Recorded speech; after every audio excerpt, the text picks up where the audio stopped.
One of the most important points in your life is that we, us human beings, are primates. So when you meet your friends and they're like, hey, how did we evolve from primates? You say, no, dude, we are primates. Or if they say we were primates, you say, no, we are primates.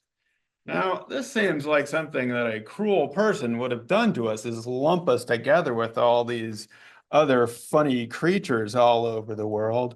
The person responsible for this, however, is a person named Linnaeus, who lived quite a while ago, most of the 18th century, 1707 to 1778, up there in Sweden. Linnaeus gave us something which you probably all have to learn.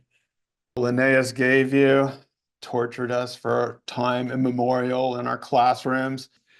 All that kingdom, phylum, genus stuff, all the orders and the families, and especially the binomial nomenclature system of genus species is what Linnaeus was up to. And now he's, like I said, he didn't himself do this to you, but people after he died got a hold of it and made you learn it all. The interesting thing about Linnaeus is note I usually don't tell you when people were born and died, but note when he was born and died. Linnaeus was a firm creationist. He was not a person who believed in evolution. In fact, evolution hadn't even really come out as an idea yet. It was starting to get out there a little bit. Darwin was born in 1809. Linnaeus had already been dead for 30 years before Darwin's even born. And so Linnaeus, what he believed he was doing was classifying God's creation according to the design of God. That's what he thought he was up to. And so it's actually interesting that the Linnaean classification system and the things that Linnaeus thought was important actually turned out to be quite useful for evolution. Those kinds of evolutionary groupings make sense. But it wasn't an evolutionary trick that we have to put humans in the primate order. That was Linnaeus. Now, Linnaeus was up in Sweden, and this was a time when Europeans were first coming into contact with some of the larger primate species in the tropics and the subtropics. So people in these regions who lived around these places probably saw these similarities a lot sooner than Linnaeus did. But when the Europeans got to it, they started looking at these creatures like the chimpanzees and said, wow, that's similar to some human stuff. So why did Linnaeus call humans primates? Derived traits. So traits that in the last common ancestor with other mammals, they didn't have them, but there must have been a common ancestor to primates where they had certain traits. Now I'm going to concentrate here on the large primate traits. And we're going to talk a little bit about some of these other species that you all liked, but mostly we're going to talk about the large primates because those are the most important to us as we move into evolution and anthropology and how humans diverged, what our common ancestry diverged. So by large primates, I mean the monkeys and the apes and the humans. One of the things we see when we look at these primates, maybe that's why Linnaeus could look at them during the day. Yeah, we're always making up big words for little things. But yeah, most of the large primates are diurnal. They're active during the day. So some of the little primates are still nocturnal. But us monkeys, apes, and humans, for the most part, are mostly active during the day, except for students. We see what they call, or we call, a reduction of facial projection. So less of a snout, more sight and less smell.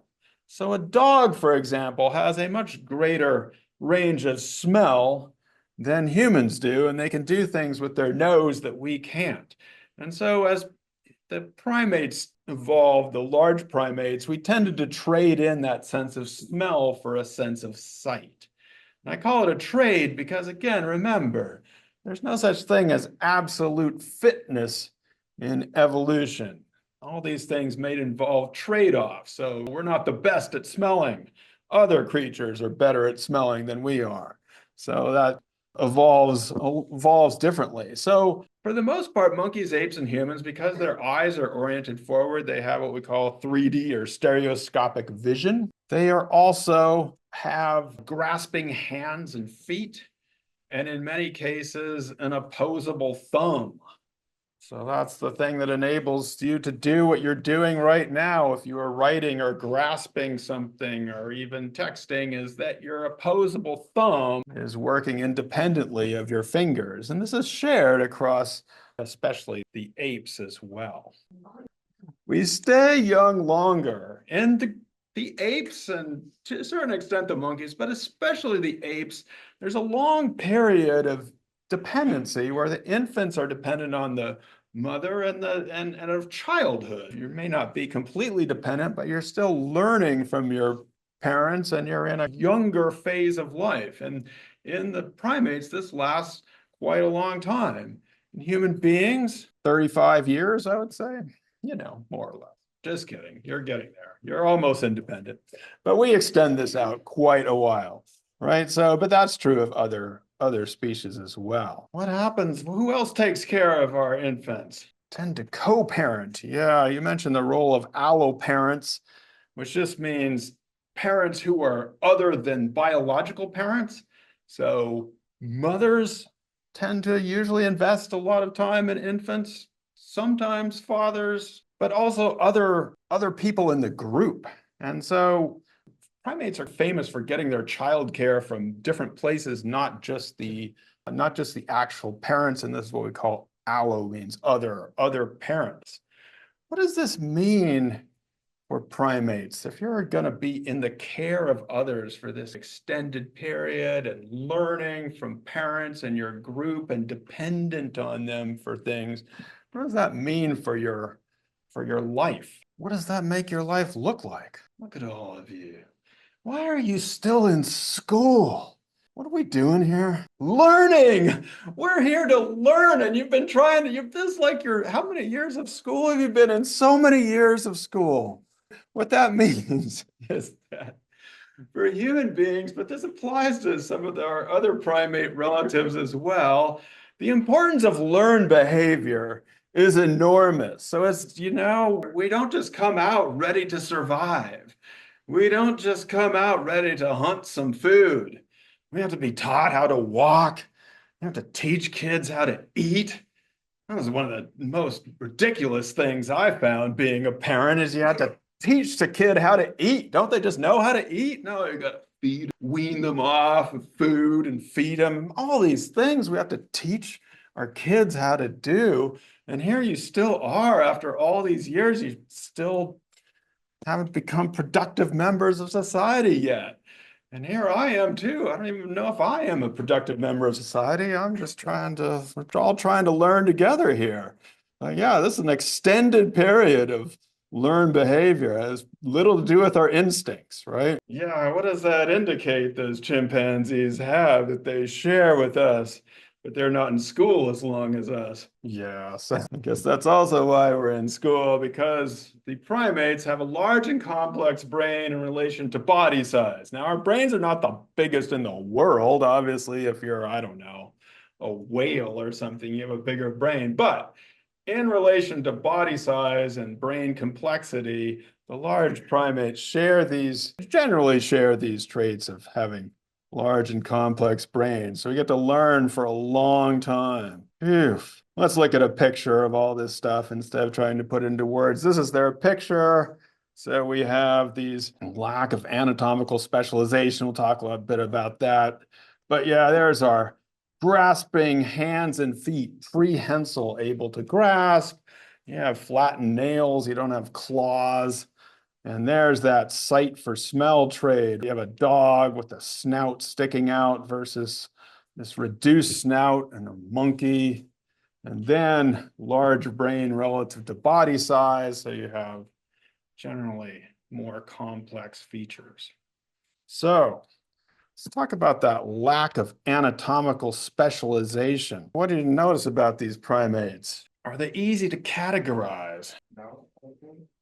Yeah, I would say no. That's what you said. Yeah, they're very diverse. You see a whole different range of diversity in terms of their habitats and how they do different things. One of the things we see is enormous range in body size, from 1 ounce lemurs up to 350-pound gorillas.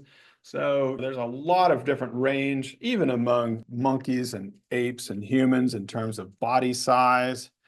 We see varied means of movement or locomotion, ways to get around. So humans famously are bipedal. We walk on 2 legs habitually, but other primates, especially the chimpanzees, bonobos, and gorillas can walk bipedally. They just don't do it as much. They often are doing more often or more of a four-legged movement.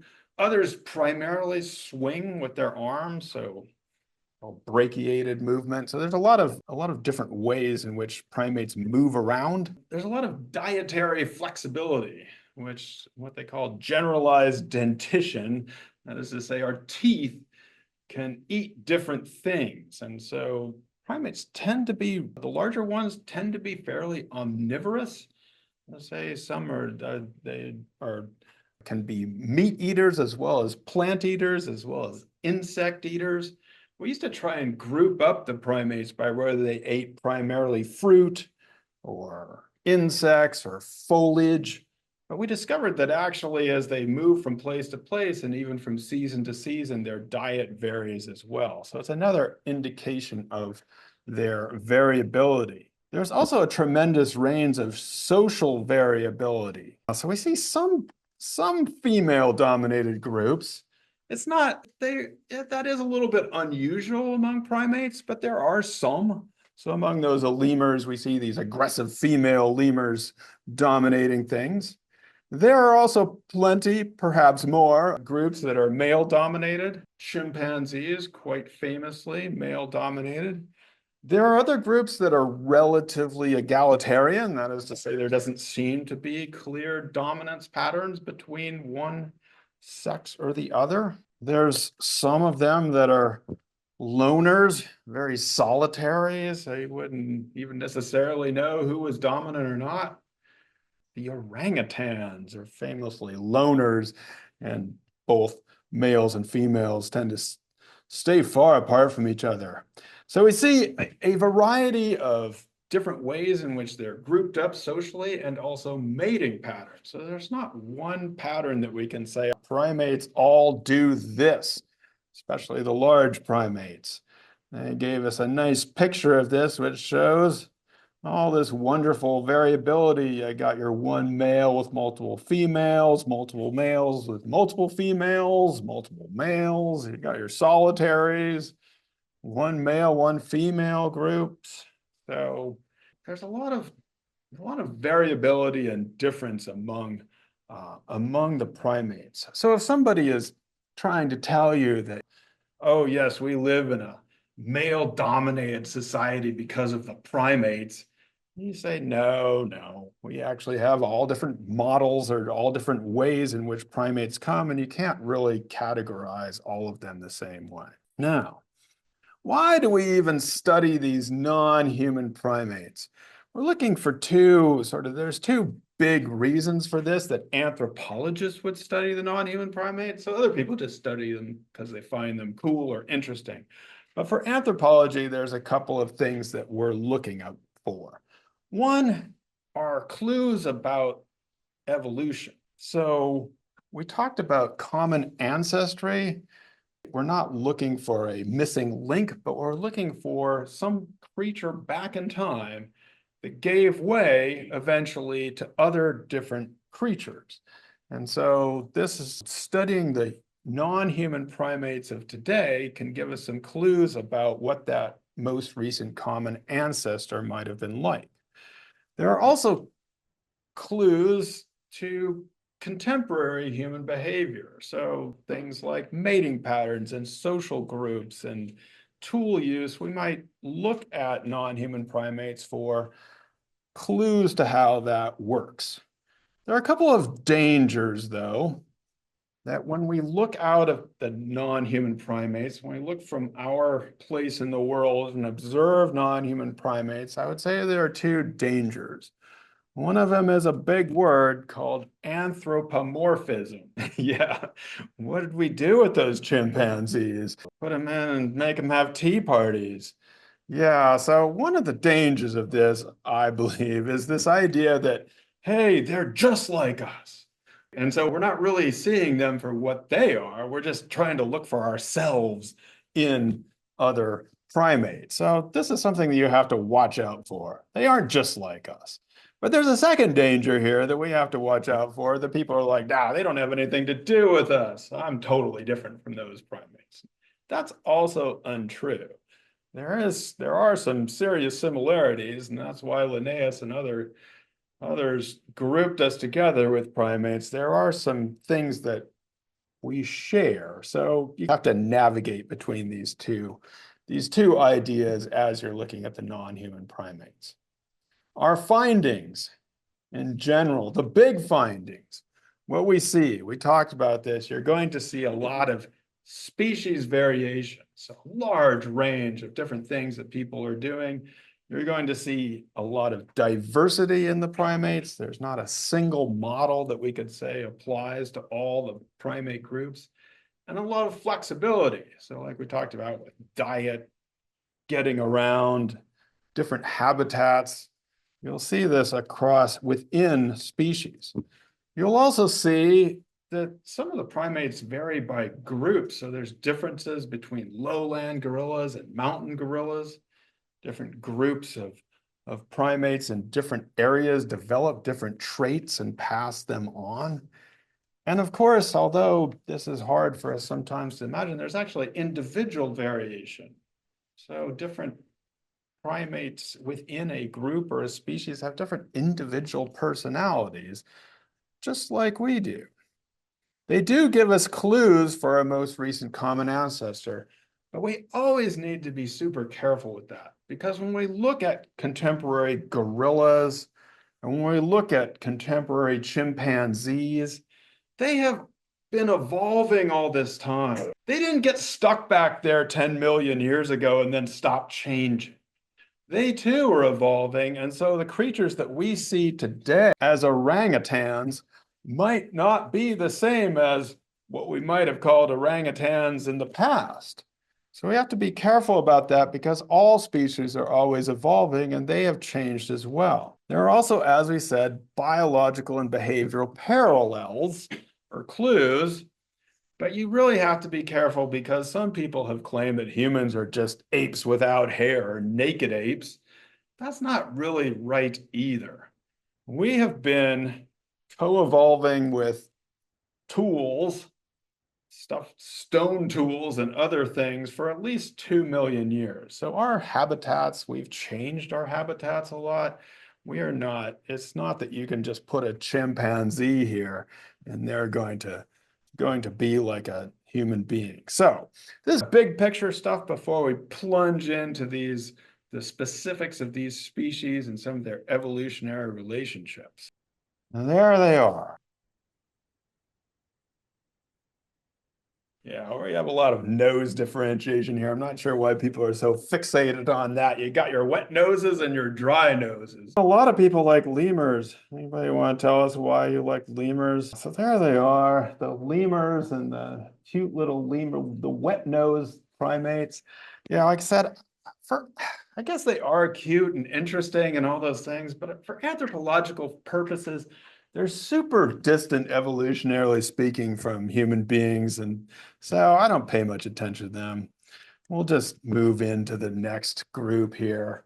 We're going to go with dry-nosed groups here. So we're going to really concentrate more on the dry nose. I think we're in dry nose territory.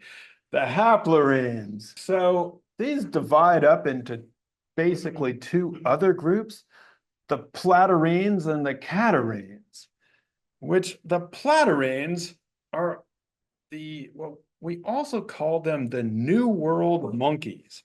Now we're trying to change this terminology because the term Old World and New World comes to us from Europeans who were exploring the world and thought that the Americas were the New World and called themselves the Old World. But the terminology still is a little bit, as our book talks about, it hasn't been quite adjusted yet. But the Platyrrhenes live in Central and South America, and then the Catarrhenes are over in Africa and Asia.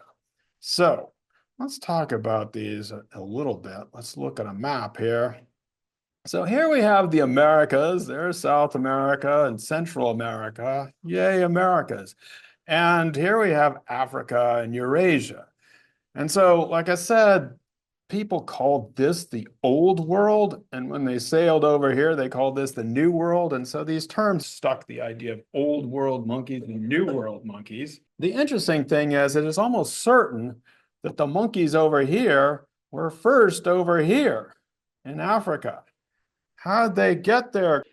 Drifting on eroded patches of forest, which sounds a little fanciful, but it seems like what happens, for one thing, these continents were a little bit closer together than they are now. You can see how it was like, they almost look like they fit together in the olden days. So they were closer together.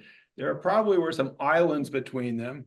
But what happens, and we still see it today, is that along the banks of, or along the mouths of rivers, as they're flowing into the ocean, oftentimes vegetation and other things can accumulate. And so then it will break off and you'll have this giant floating raft of eroded forest or other things, and it's floating out there. It's almost like a floating island. And that's how this happened, how you have these monkeys getting over here into the Americas. And so over here in the Americas is where we have what are called the Platyrrhenes, or like I said, they're still called the New World monkeys. Again, we make a distinction on the noses of these. These are also called, or also known as the flat-nosed primates. They have flatter noses, broader noses than the other primates we'll talk about. Interesting thing about the Platyrrhenes is that all of them are arboreal. That is, they are all tree dwellers. And they are generally smaller in body size as compared to some of the others we'll talk about. The Platyrrhenes include the spider monkeys. They can use their tail to grab branches. Now, I don't like this very much, but some people really like having a prehensile tail. So you can use your arms to grab branches, but you can also use that tail to curl around a branch and fling yourself somewhere. Opossums also have prehensile tails. If you've seen one of those around, you might know. So some of them, not all of them.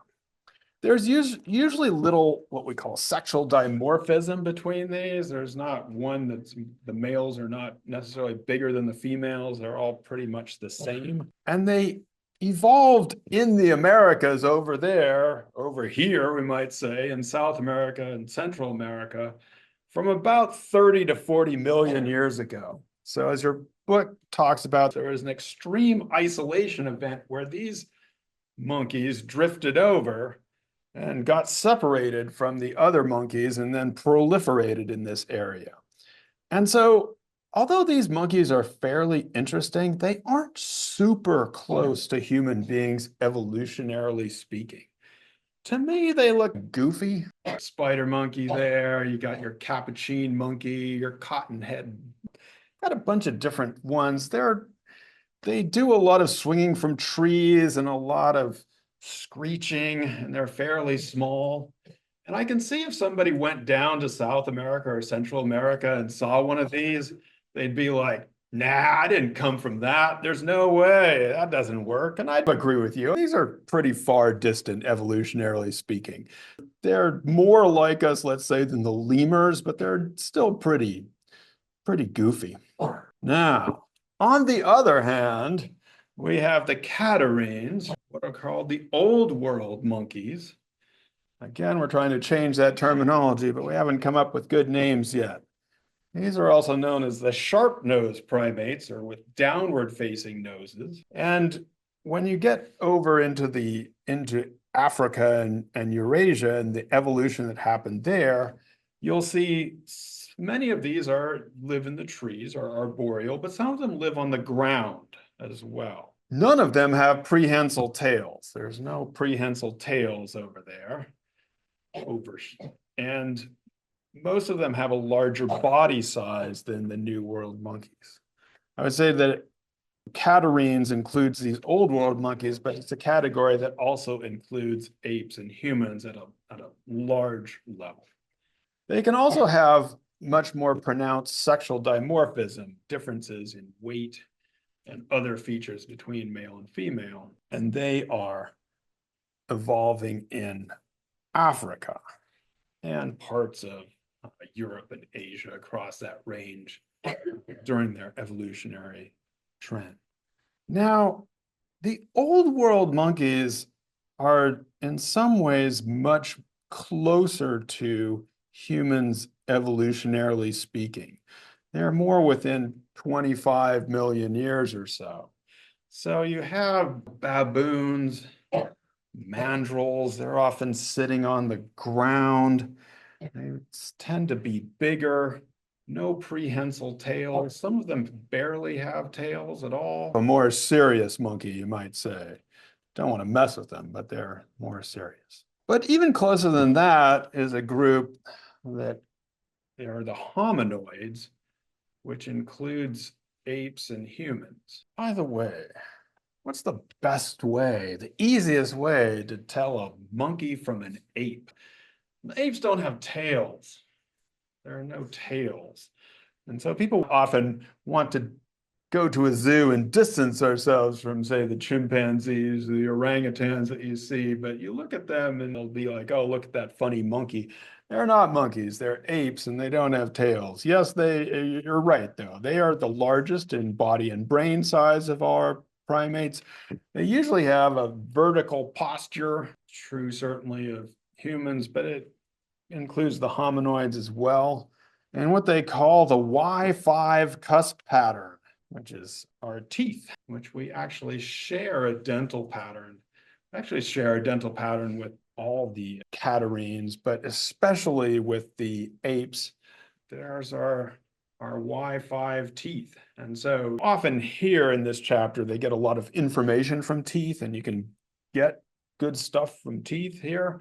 One of the reasons that we look at teeth so much is because they are the best preserved of all the fossils. So you often have to deduce things from teeth. So the hominoids, including apes and humans, one of them are the gibbons. People don't talk about gibbons too much. Nobody liked the gibbons. They weren't your favorite species. They are called lesser apes. I'm not sure why they're called lesser apes. Maybe they're a little smaller than the others, but there they are. They're fun. The gibbons. And then we have the great apes. Yeah, we don't want to be messing around with lesser apes. We have these great apes. And this chart shows us the evolutionary relationship, right? So we have the orangutans seem to have had their last common ancestor in a speciation split around 9 to 13 million years ago. And then you have the gorillas. So there they are. They're close to us, not the closest though. So then they split off from 8 to 12 million years ago and do their own gorilla thing. And then the most recent common ancestor that we have is with both chimpanzees and bonobos at about 6 to 9 million years ago, let's say. And then after that, there was another speciation between the chimpanzees and the bonobos. So all three of us here are equally related, evolutionarily speaking. Now, what do humans do that's kind of different? Walk on two legs. So there we are, standing up, being bipedal. So like I said, the other ones can do this occasionally for a little bit of time, but it tires them out. We are more habitually bipedal. These other great apes are pretty strong and smart too. What can we teach them sometimes? Well, sign language. Yeah, people have actually taught both gorillas and chimpanzees and bonobos different forms of sign language. It's not as developed as what humans do. So humans are distinguished by being bipedal and extensive use of language. We can teach them sign language, but it's not something they would necessarily do. I want to talk a little bit about some of the sexual dimorphism by body size. So the gibbons, I like the gibbons because among the gibbons, there's not a lot of sexual dimorphism. They're about the same size. When it comes to the orangutans, the males might be on average about up to twice as large as females, so quite different. Gorillas, the males can be about 50% larger than females, so quite a bit more but it varies by group. I told you about the mountain gorillas and the lowland gorillas, and even within the same species, there's variation. And then there are several species of primates in which the males are slightly or moderately larger than females, about 8 to 15% larger on average. Anybody know a primate species in which the men are on average 8% or so larger than females? Humans, that's right. Humans, that's us. There we are. But also, perhaps not surprisingly, since these are our most closest primate relatives, chimpanzees and bonobos. I would like you to note here, there is a lot of variation. You have species variation, but you have variation within the species by group. And whenever we talk about something like body size variation, we are talking about averages. So there's also going to be individual variation. It is not the case that all human males are 8% larger than human females. Obviously not. We can just look around the class and see that some women are bigger than some men. It's an average, but there's individual variation within that average. The other thing that's interesting here is that when we used to talk about 50 years ago, the human sexual dimorphism in terms of body size, we would say that humans were like 10 to 15%, the males bigger than the females. These days, it's more like 8 to 10%. What might have changed? Why might human sexual dimorphism, average body size between males and females, changed within our own society over the past, let's say, 100 years, just to give it a number? What's different now about how we treat little boys and little girls as they're growing up? Better nutrition and more physical activities. Absolutely. So in the old days, there used to be, especially among what we might call the working classes, there was kind of a rule: the boys and the men got the protein, and the girls and the women got the sweets, because the boys and the men had to go off and work, and so they needed the protein, and the girls were confined to like the high calorie but low nutritious food.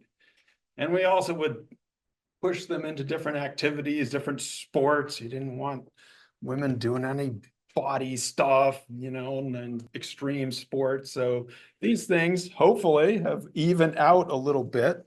But with humans, there is also social variation and we saw this in the last class when it came to average heights and average weights over time over the last 100 years, the changes in men and women. Now, there still is an average difference between them, but this does vary historically and socially. The two closest species to us are the chimpanzees and the bonobos. Both of these species live in Africa. The chimpanzees we know more about. They're sometimes called the common chimpanzee, the pan troglodytes. Bonobos were once called the pygmy chimpanzee. Before we knew a little bit more about them, they were called that because they were smaller. But we now know that they are not necessarily smaller than some of the smaller chimpanzee groups. So we don't call them pygmy chimpanzees. And we also know that there are different species. They're pan-paniscus. And so they actually don't. Their speciation happened, as we saw in that graph, after the divergence between the creatures that would lead to Homo, we'll talk about, and the creatures that would become the chimpanzees and the bonobos. So we are actually evolutionarily equally related to these two species. Now, there are some people who want to say that we're closer to the chimpanzees for various reasons, but don't believe them. And there are some people who want to believe that we're closer to the bonobos, and they have their reasons for that, but don't believe them either. We're equally related to these two. And both of them do make and use tools, and they also pass on that tradition or teach others about it. Now, chimpanzees, so many of you love the chimpanzees, but they're known for a lot of aggressive behavior and male dominance. And so when people want to say that we're close to the chimpanzees is often what they're talking about. What are bonobos known for? Nobody wanted to have their bonobos be their favorite. You're scared to talk about this so early in the morning. Anybody know what the bonobos are known for? Hit it in there. Bonobos are known for sex. They're known for using sexual activity to diffuse the tension between different individuals and groups. And so they have a very broad sexual repertoire. They have sex with males and females have sex, and males have sex, and females have sex. It might even be a broader sexual repertoire than most humans have. So, it's kind of, nobody liked the bonobos, but like I said, maybe it's too early in the morning to see them.